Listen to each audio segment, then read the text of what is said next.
Giro d'Italia 2025 nis nga Shqipëria me 3 etapa spektakolare.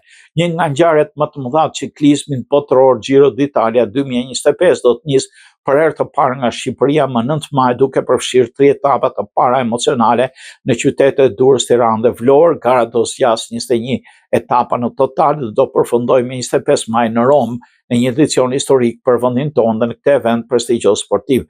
Prezantimi zyrtar i ekipeve pjesëmarrës do bëhet më 7 maj në orën 20:30 në sheshin Skënderbej.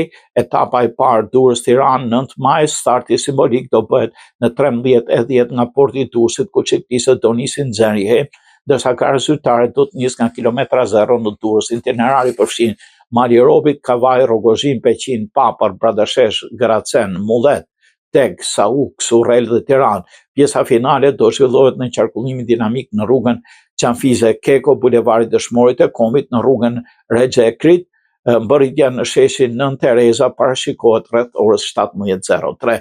Etapa e dytë, Tiranë më 10 maj me nisje nga sheshi Skënderbej në orën 13:30. Gara do shtrihet nëpër arteret kryesore të kryeqytetit, bulevardet Gjergj Fishta, Bayram Curri dhe Dëshmorët e Kombit, duke përfshirë rrugën e Elbasanit, zonën e Saukut. Finishi do të jetë sërish në sheshin Nën Tereza në orën 17:15. Etapa e tretë, Vlorë me 11 maj, etapa do të startojë në orën 13:15 nga Lungomare në garën zyrtare që nis rrugën Demokracia. Itinerari përfshin një shëtitje panoramike përgjatë Rivierës Shqiptare, duke kaluar Kota, Brataj, Qeparo, Porto Palermo, Himar, Qafa Llogaras dhe Oricum, për të përfunduar në rrugën Saltik Zot Këtaj në Vlorë në 17:26. Ky edicion i Giro d'Italia jo vetëm që vendos Shqipërinë në hartën ndërkombëtare të sportit elitar, por i shërben dhe zhvillimit të këtij sporti.